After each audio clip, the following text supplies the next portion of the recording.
is maybe like top 3 like pinch me biggest moments in my career. So it means a lot to me that they would entrust me with this for sure. And I really hope I don't mess it up. We're still on for our tutoring session later, right? Oh! Anything for my algebra? You're what now? I mean, bro! I got a chance to see the movie last week and it's so wonderful. It's really great. I had a fun time with it and you are terrific in it. You just seem like you're having such a fun time with this character. Oh, so much fun. It's like, you know what? For better or for worse, like playing overwhelmed, nervous, and stressed out is really easy for me. And I love it. I love doing stuff like that. Like, I think when you see Ruby like on the verge of a meltdown like many times in the film, I really find that very fun to play. So I was having a good time the entire time. Oh yeah, there's so much great comedy in it, and your performance is just really it's so wonderful. It just lights up the whole film. Thank you.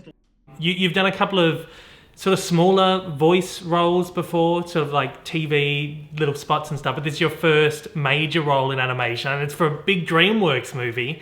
I mean, how cool is that? How did you enjoy the process of this?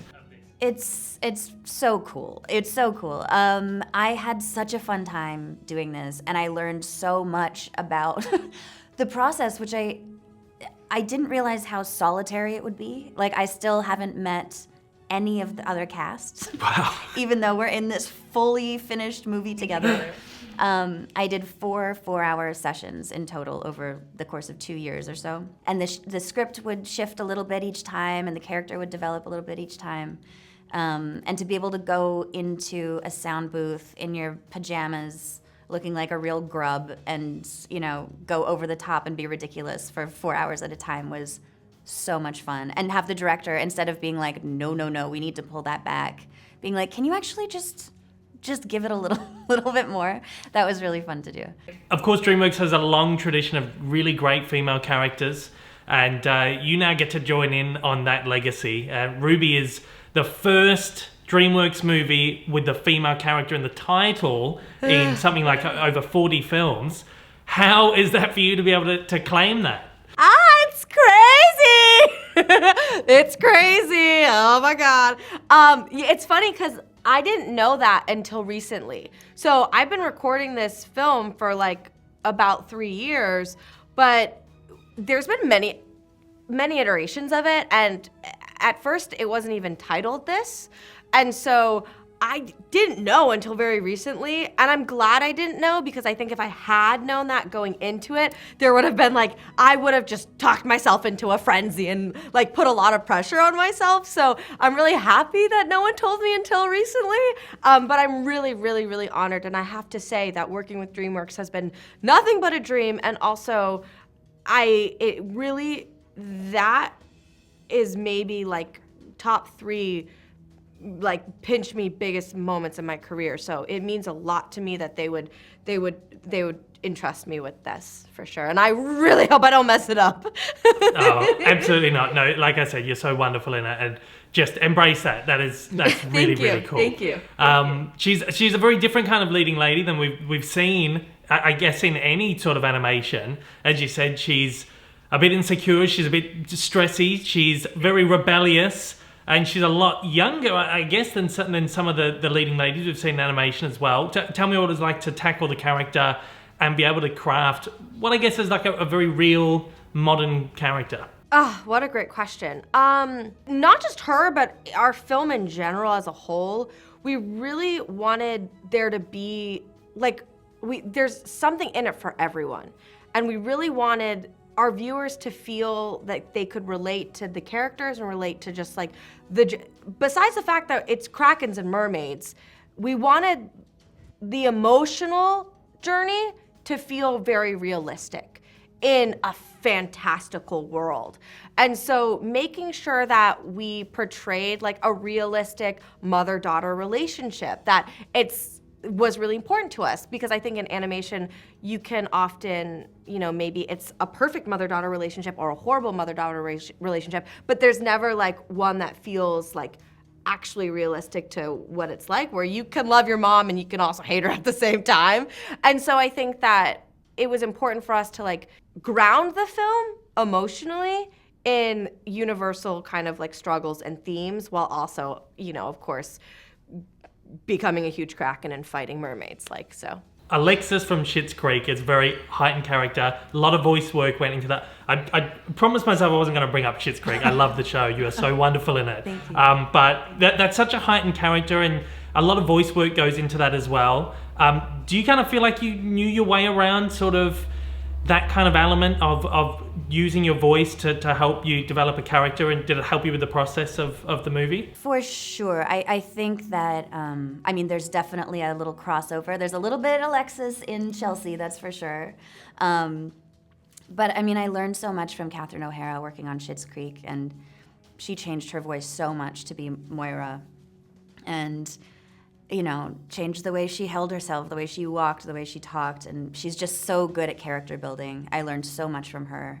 And for Alexis, I watched a whole bunch of like Kardashian videos and that kind of thing, and took little pieces from each of them to create the the dulcet tones of Alexis Rose. It really does show, I guess, the work you did with that character. It kind of linked into what you're doing here with Chelsea as well, and I guess just trying to tackle that kind of character. Yeah, I mean, it was definitely like a safe, like a sweet spot. Like it was my wheelhouse after doing 6 years of Alexis. Chelsea was very similar, especially right out of the gates with her, you know, sweeping into the school and being the most confident, you know, all eyes on her kind of gal. But the difference between Alexis and Chelsea is that there's no drop of evil in Alexis, and Chelsea is basically pure evil. So that was really fun to lean into too. You are playing a mermaid, of course. There was another big movie out this year about a mermaid, a character that we all know very well. But there's a very vast difference between that character and Chelsea here. How fun was it to kind of put a different spin on that idea of mermaids that we perhaps haven't seen before? It was very fun, and I thought it was a really cool spin on, again, we know The Little Mermaid, and because of the perfect film that The Little Mermaid was, we've come to know mermaids as these sweet creatures that we're cheering for. So I love in this movie that we kind of like flip that on its head, and mermaids are now evil, and the Kraken are the ones that we're cheering for. And I think the Kraken, I'm so glad that they're finally getting their time in the sun, because they're this magical creature that we haven't focused on too much, and so there's a lot of mystery still about them in the fictional world. And so I was very happy to be a part of this movie. I think it's a forward-thinking movie when it comes to creatures of the deep. How fun was that to lean into the mythology, the legends, the Krakens, the mermaids, and be able to play in that sort of sandbox, a very heightened fantasy, while you're at the same time trying to do something that's a little bit more realistic? And Totally. I think the joy about playing, like, at least in our film, is that, like, it's oftentimes Krakens are depicted, like, in mythology as, like, really, really horrible, evil, like, murderous creatures. And so I think the joy for us was to flip that narrative and be like, and make them the good guys, and kind of voice, like, sometimes what we think are the monsters in life are, like, actually, like, the good, the goodness of life. And so that was really fun to, like, flip the table on that one. And also because there's so much, like, lure and mystery and Krakens in general throughout history, like, we were kind of able to do whatever we wanted. Like, we kind of were able to, like, we didn't have to stick to a script because they're not real. Sorry, guys. But so we were able to, like, it was like, it's artistically very freeing to work in that space. How fun is it to lean into that, the mythology and the legends? And what kind of, like, research did you do into that? I mean, you're so sweet to think that is my acting approach. I was lucky enough. My dad is, like, a huge literary buff, and so when I was growing up, we read all kinds of myths and, you know, like, the story of Achilles and Agamemnon and like all of we went through all of them, and so there were so many stories of like sirens and tales of the sea and all of that. So I kind of had that stockpiled in the back of my mind, and so that was helpful. But I wasn't like, oh, I'm gonna play a mermaid, I'd better get to the library, as I think a lot of actors do, and I probably should, but I did not take that approach this time.